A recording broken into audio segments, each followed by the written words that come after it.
طه ما أنزلنا عليك القرآن لتشقى إلا تذكرة لمن يخشى تنزيلا ممن خلق الأرض والسماوات العلا الرحمن على العرش استوى له ما في السماوات وما في الأرض وما بينهما وما تحت الثرى وإن تجهر بالقول فإنه يعلم السر وأخفى الله لا إله إلا هو له الأسماء الحسنى وهل أتاك حديث موسى إذ رأى نارا فقال لأهلهم كثوا إني آنست نارا لعلي آتيكم منها بقبس أو أجد على النار هدى فلما أتاها نودي يا موسى إني أنا ربك فاخلع نعليك إنك بالوادي المقدس طوى وأنا اخترتك فاستمع لما يوحى إنني أنا الله لا إله إلا أنا فاعبدني وأقم الصلاة لذكري إن الساعة آتية أكاد أخفيها لتجزى كل نفس بما تسعى فلا يصدنك عنها من لا يؤمن بها واتبع هواه فتردى وما تلك بيمينك يا موسى قال هي عصاي أتوكأ عليها وأهش بها على غنمي ولي فيها مآرب أخرى قال ألقها يا موسى فألقاها فإذا هي حية تسعى قال خذها ولا تخف سنعيدها سيرتها الأولى واضمم يدك إلى جناحك تخرج بيضاء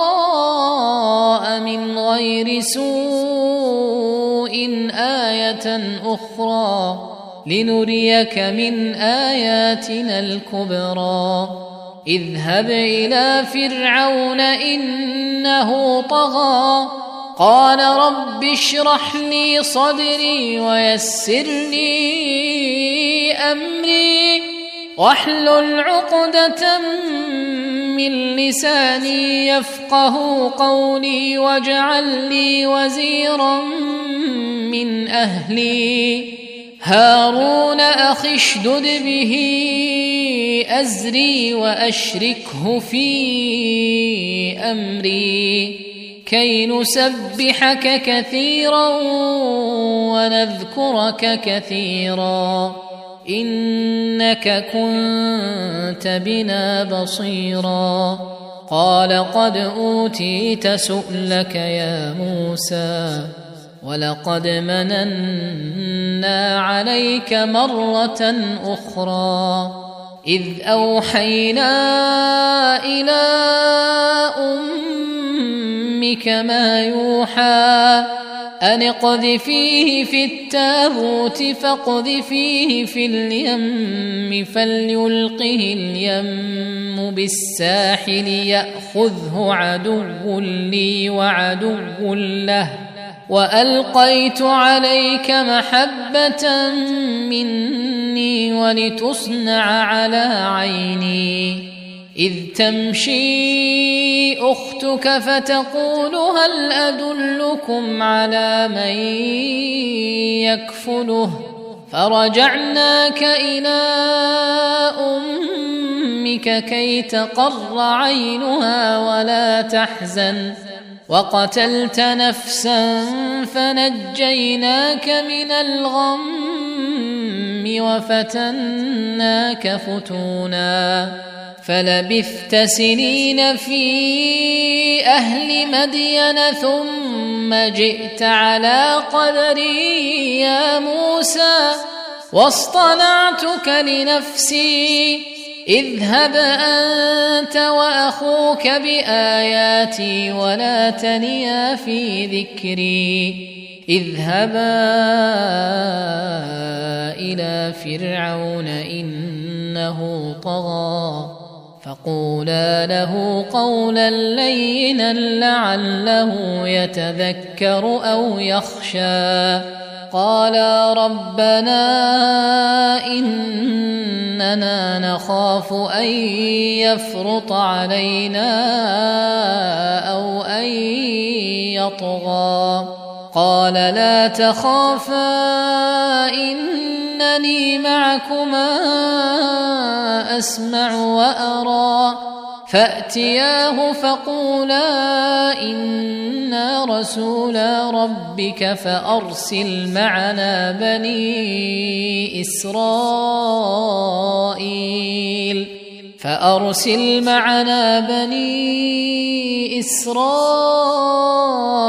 ولا تعذبهم قد جئناك بآية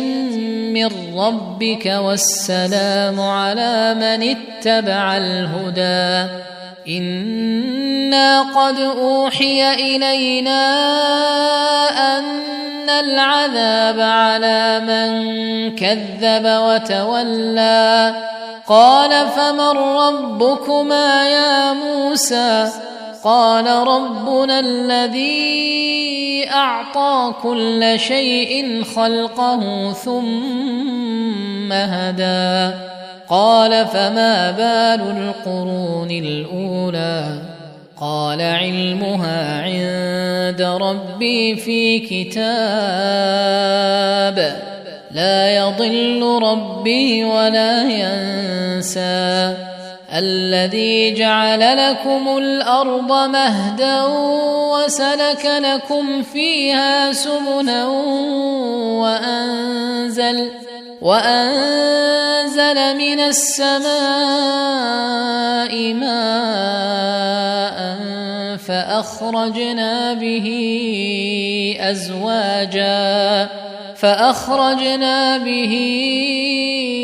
أزواجا من نبات شتى كلوا وارعوا أنعامكم إن في ذلك لآيات لأولي النهى منها خلقناكم وفيها نعيدكم ومنها نخرجكم تارة أخرى ولقد أريناه آياتنا كلها فكذب وأبى قال أجئتنا لتخرجنا من أرضنا بسحرك يا موسى فلنأتينك بسحر مثله فاجعل بيننا وبينك موعدا لا نخلفه نحن ولا أنت مكانا سوى قال موعدكم يوم الزينة وأن يحشر الناس ضحى فتولى فرعون فجمع كيده ثم أتى قال لهم موسى ويلكم لا تفتروا على الله كذبا فيسحتكم بعذاب وقد خاب من افترى فتنازعوا أمرهم بينهم وأسروا النجوى قالوا إن هذان لساحران يريدان أن يخرجاكم من أرضكم بسحرهما ويذهبا بطريقتكم المثلى فأجمعوا كيدكم ثم أتوا صفا وقد أفلح اليوم من استعلى قالوا يا موسى إما أن تلقي وإما أن نكون أول من ألقى قال بل ألقوا فإذا حبالهم وعصيهم يخيل إليه من سحرهم أنها تسعى فأوجس في نفسه خيفة موسى قلنا لا تخف إنك أنت الأعلى وألق ما في يمينك تلقف ما صنعوا إنما صنعوا كيد ساحر ولا يفلح الساحر حيث أتى فألقي السحرة سجدا قالوا آمنا برب هارون وموسى قال آمنتم له قبل أن آذن لكم إنه لكبيركم الذي علمكم السحر فلأقطعن أيديكم وأرجلكم من خلاف ولأصلبنكم في جذوع النخل ولتعلمن أينا أشد عذابا وأبقى قالوا لن نؤثرك على ما جاءنا من البينات والذي فطرنا فاقض ما أنت قاض إنما تقضي هذه الحياة الدنيا إنا آمنا بربنا ليغفر لنا خطايانا وما أكرهتنا عليه من السحر والله خير وأبقى إنه من يأت ربه مجرما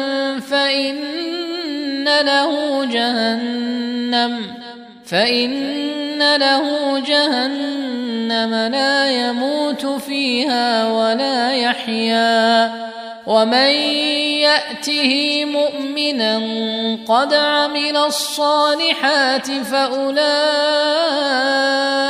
لهم الدرجات العلى جنات عدن تجري من تحتها الأنهار خالدين فيها وذلك جزاء من تزكى ولقد أوحينا إلى موسى أن أسر بعبادي فاضرب لهم طريقا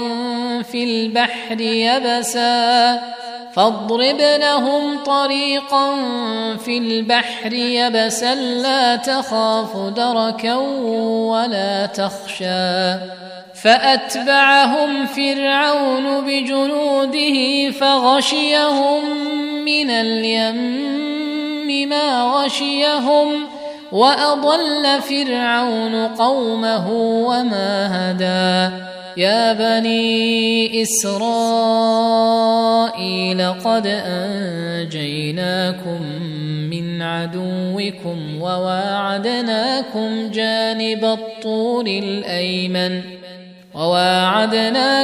جانب الطور الأيمن ونزلنا عليكم المن والسلوى كلوا من طيبات ما رزقناكم ولا تطغوا فيه فيحل عليكم غضبي ومن يحلل عليه غضبي فقد هوى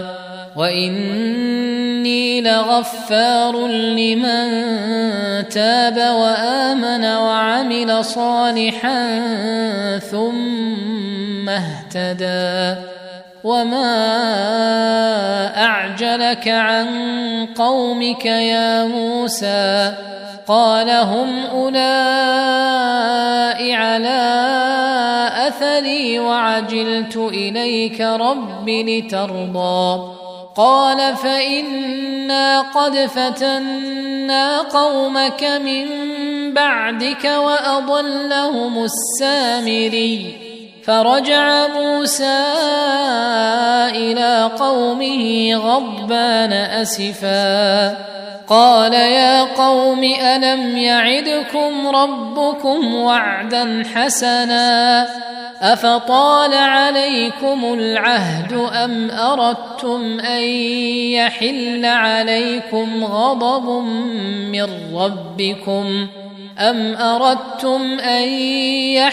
عليكم غضب من ربكم فأخلفتم موعدي قالوا ما أخلفنا موعدك بملكنا ولكننا حملنا أوزارا من زينة القوم فقذفناها فكذلك ألقى السامري فأخرج لهم عجلا جسدا له خوار فقالوا هذا إلهكم وإله موسى فنسي أفلا يرون ألا يرجع إليهم قولا ولا يملك لهم ضرا ولا نفعا ولقد قال لهم هارون من قبل يا قوم إنما فتنتم به وإن ربكم الرحمن فاتبعوني وأطيعوا أمري قالوا لن نبرح عليه عاكفين حتى يرجع إلينا موسى قال يا هارون ما منعك إذ رأيتهم ضلوا ألا تتبعن أفعصيت أمري قال يا ابن أم لا تأخذ بلحيتي ولا برأسي إني خشيت أن تقول فرقت بين بني إسرائيل ولم ترقب قولي قال فما خطبك يا سامري قال بصرت بما لم يبصروا به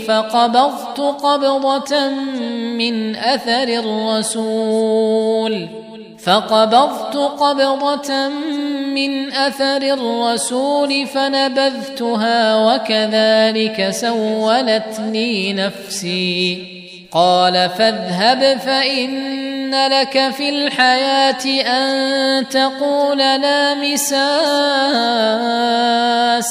وإن لك موعدا لن تخلفه وانظر إلى إلهك الذي ظلت عليه عاكفا لنحرقنه ثم لننسفنه في اليم نسفا إنما إلهكم الله الذي لا إله إلا هو وسع كل شيء علما كذلك نقص عليك من أنباء ما قد سبق وقد آتيناك من لدنا ذكرا من أعرض عنه فإنه يحمل يوم القيامة وزرا خالدين فيه وساء لهم يوم القيامة حملا يوم ينفخ في الصور ونحشر المجرمين يومئذ زرقا يتخافتون بينهم إن لبثتم إلا عشرا نحن أعلم بما يقولون إذ يقول أمثلهم طريقة إن لبثتم إلا يوما ويسألونك عن الجبال فقل ينسفها ربي نسفا فيذرها قاعا صفصفا لا ترى فيها عوجا ولا أمتا يومئذ يتبعون الداعي لا عوج له وخشعت الأصوات للرحمن فلا تسمع إلا همسا يومئذ لا تنفع الشفاعة إلا من أذن له الرحمن ورضي له قولا يعلم ما بين أيديهم وما خلفهم ولا يحيطون به علما وعنت الوجوه للحي القيوم وقد خاب من حمل ظلما ومن يعمل من الصالحات وهو مؤمن فلا يخاف ظلما ولا هضما وكذلك أنزلناه قرآنا عربيا وصرفنا فيه من الوعيد لعلهم يتقون أو يحدث لهم ذكرا فتعالى الله الملك الحق ولا تعجل بالقرآن من قبل أن يقضى إليك وحيه وقل رب زدني علما ولقد عهدنا إلى آدم من قبل فنسي ولم نجد له عزما وإذ قلنا للملائكة اسجدوا لآدم فسجدوا إلا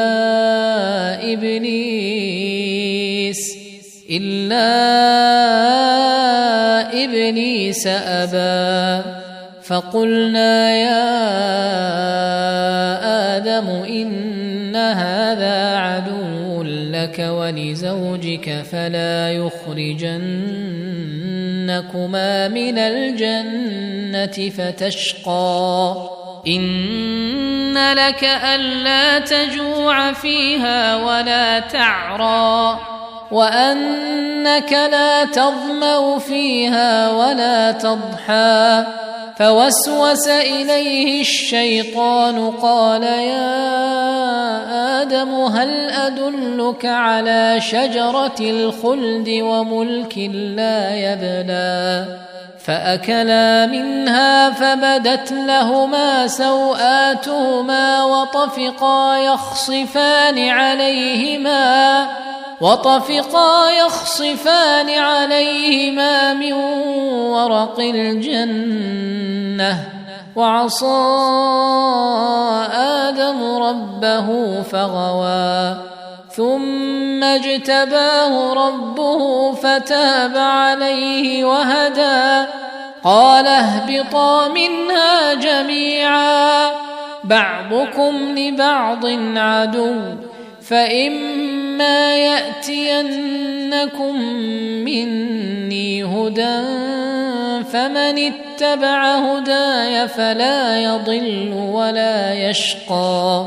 ومن أعرض عن ذكري فإن له معيشة ضنكا ونحشره يوم القيامة أعمى قال رب لم حشرتني أعمى وقد كنت بصيرا قال كذلك أتتك آياتنا فنسيتها وكذلك اليوم تنسى وكذلك نجزي من أسرف ولم يؤمن بآيات ربه ولعذاب الآخرة أشد وأبقى أفلم يهد لهم كم أهلكنا قبلهم من القرون يمشون في مساكنهم إن في ذلك لآيات لأولي النهى ولولا كلمة سبقت من ربك لكان لزاما وأجل مسمى فاصبر على ما يقولون وسبح بحمد ربك قبل طلوع الشمس وقبل غروبها ومن آناء الليل فسبح وأطراف النهار لعلك ترضى ولا تمدن عينيك إلى ما متعنا به أزواجا منهم زهرة الحياة الدنيا لنفتنهم فيه ورزق ربك خير وأبقى وأمر أهلك بالصلاة واصطبر عليها لا نسألك رزقا نحن نرزقك والعاقبة للتقوى وقالوا لولا يأتينا بآية من ربه أولم تأتهم بينة ما في الصحف الأولى ولو أنا أهلكناهم بعذاب من قبله لقالوا ربنا لولا أرسلت إلينا رسولا فنتبع آياتك من قبل أن نذل ونخزى قل كل متربص فتربصوا فستعلمون من أصحاب الصراط السوي ومن اهتدى.